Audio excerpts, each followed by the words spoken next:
નૂતન વસ્તી અટકાવ થઈ એની સાથે નૂતન વસ્ત અને નૂતન મંદિર આપણા આખા બે વર્ષની અંદર તમે ઘણું બધું નિર્માણ આખેથી આપણે જોવા ઈચ્છી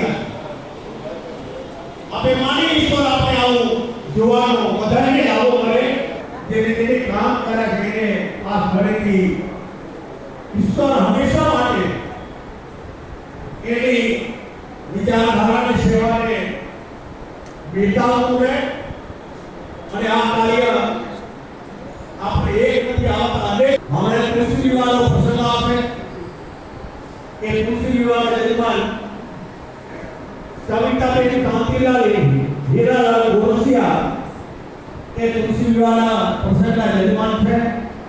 બાકીના યજમાનની જે જાહેરાત છે કે કૃષિ વિભાગના બાકીનો પરિવાર બેઠો છે એમને હું એક આગ્રહ તરીકે જવાબદારીને નાતે કે આપણા સૌ પરિવારોમાંથી ફૂલની પાંખડી આ નૂતન મંદિરના બાંધકામમાં એનો સહયોગ રહે અને નૂતન મંદિર આપણે નિર્ણય લીધો છે એ મુજબ 2028 ની અંદર આ મૂર્તિ પ્રતિષ્ઠા પ્રાણ પ્રતિષ્ઠા પાછી થાય એની ખૂબ મોટી તૈયારી અત્યારે આપણે કરી રહ્યા છીએ. તમને આ ખાનામાંથી બહાર નીકળવું તો મોટું કામ છે, 6 મહિના લાગશે ભાઈ.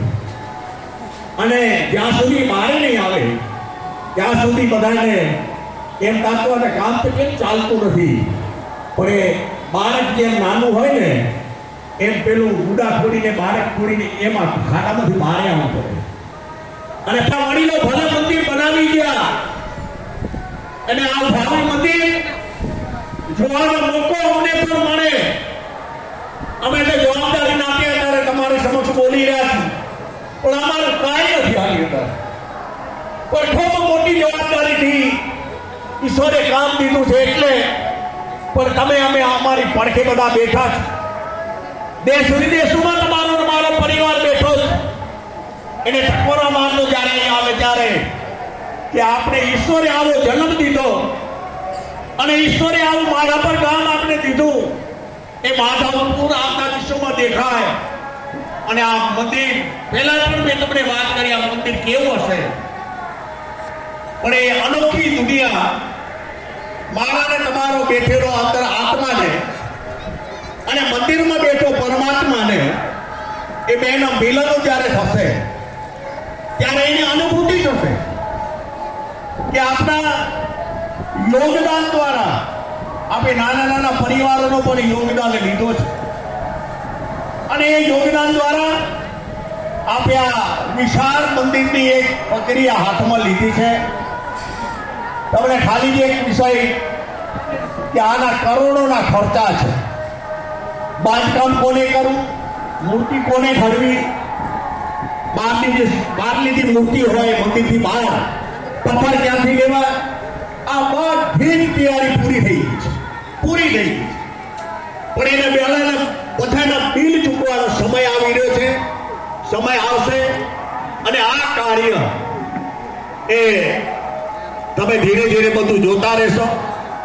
અને હું એટલું જ તમને વિનંતી કરીશ કે આમાં માત્ર સંસ્થાના જવાબદાર વ્યક્તિઓ જ નથી, અમે માત્ર 5 ટ્રસ્ટીઓ એકલા નહીં પણ સમગ્ર ગામ આપણી સાઈડમાં છે અને એને બધાને ઉત્સુકતા છે. આપણે છેલ્લો એક દાખલો તમને કહું. 4 દિવસ પહેલા એક ઓસ્ટ્રેલિયાથી ભાઈ આવ્યા. આપણો મેસેજ દુનિયામાં પહોંચ્યો કે માધાપુરમાં આવું રામ મંદિર બને છે, જોવા આવ્યા. મારો રૂબરૂ પરિચય નથી થઈ શક્યો, પણ આપણા ટ્રસ્ટી દેશીભાઈ અને ગોવિંદભાઈ ને ત્યાં ઓફિસમાં બેઠા અને કલાક એક કાઢી અને ત્યારે એને આનંદ એ થયો આવું મારા પર ગામ જો રામ મંદિર બાંધતું હોય તો અમે ઓસ્ટ્રેલિયાથી પણ અમે ફાળો આ સંસ્થાને આપવા માટેની એની પૂર્વ તૈયારી બતાવી. એની સમાજો પણ આની અંદર એના પોતાના વિચારોને પ્રગટ કરીને એ આ મંદિર નવનિર્માણમાં એને સંપૂર્ણ ફાળો એની વિચારધારા અહીંયાથી લઈને જાય, અમને ટ્રસ્ટીઓને મળતા હોય અને પૂછા કરે કે આના ખર્ચા શું થશે, તમારી પાસે પૈસા કેટલા આવ્યા, તો અમે એટલું જ કહીએ તો રામનું કામ છે, રામ કરશે. અત્યારે એક દસ્તીથી જોઈ તો અમારી પાસે 10% હજી ફંડ નથી પહોંચ્યું. આવતા દિવસોમાં આવશે. ચૂકવણું કરવું છે એ તો રામને કરવાનું છે, પણ અમારી ખાલી સહી ચાલશે એમાં. અને એ કાર્ય અને પથ્થરનો મોટો ખર્ચો છે, જે પથ્થર ખડાવવાનો છે. તમે જાજો રતુડી વાળી એને માણસો કામ કરશે, ત્યાં રામજીભાઈ ઉભા એટલે યાદ આવી, એ રાત દિવસ કામ ચાલશે ત્યાં. અને માત્ર પથ્થરનો ને ખડાઈની મજૂરી સહિત રૂપિયા 6 કરોડનો ખર્ચો છે. આ નાનો સોનો નથી. આ માત્ર એ પથ્થરનો ખર્ચો ને મૂર્તિ, એની બહારની જે ખડાઈ, એની રૂપકડા, આ બધી જ જે છે એ તમે આવતા દિવસોમાં તમારે મારી આંખેથી જોવાના છે.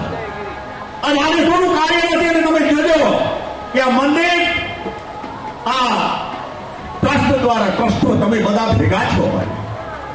અને આવતા દિવસોમાં બધું થશે તનથી, મનથી, વિચારોથી. જેને સેવા કરી છે એને આ સ્થળેથી આજે નવા વર્ષના પ્રથમ દિવસમાં હું આપણે સૌને અભિનંદન દઉં. આ તો રામનું કાર્ય છે. રામ ન કરે તો કોણ કરે? તમારામાં બેઠેલો આત્મા પરમાત્માને પૂછા કરીને આપે. જ્ઞાન યજ્ઞ દ્વારા એને રામના વિચારો ઘરો ઘર પહોંચાડ્યા છે. એ વ્યક્તિ આજે બીજી વખત આપણે ત્યાં આવી રહ્યા છે. તમને કેમ લાગે છે? 1982માં દીકરીનો જન્મ એની હોય, હે એ તે દિવસે કે રામાયણ હતી. અમારા જેવા ભૂતળો ઉતળો થાય ને તો પાનથી રહી ગયા એ પેલી કથા સાંભળી લે. આવી વ્યક્તિત્વ વિચારધારા. અને એ તુલસીદાસની રામાયણ 9 દિવસનો લાભ તે દિવસે મળ્યો.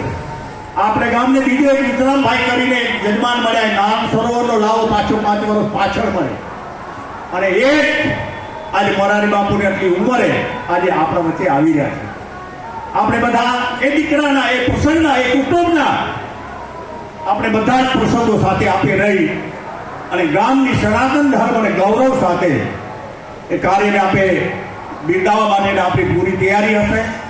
મેં તો ધીરજભાઈને એટલું જ કીધું કે અમે તમારી સાથે છીએ અને એક મોટે પાયે આવું આયોજન જ્યારે એ વાડી વિસ્તારમાં થઈ રહ્યું છે ત્યારે આ કાર્યને આપણે બધા જ શોભાવીશું. અત્યારે ફરીથી આપણે સૌ ભાઈ બહેનો જેટલા કામ કરી, સેવા બજાવી, આ મંદિર તો જુઓ, મને તેમ લાગે આમને પરિવર્તન તમને કે લાગે જીવા બધું હે એટલું મારું બનાવ્યું છે. મંડળ રાત દિવસ દીકરાઓ મહેનત કરી છે.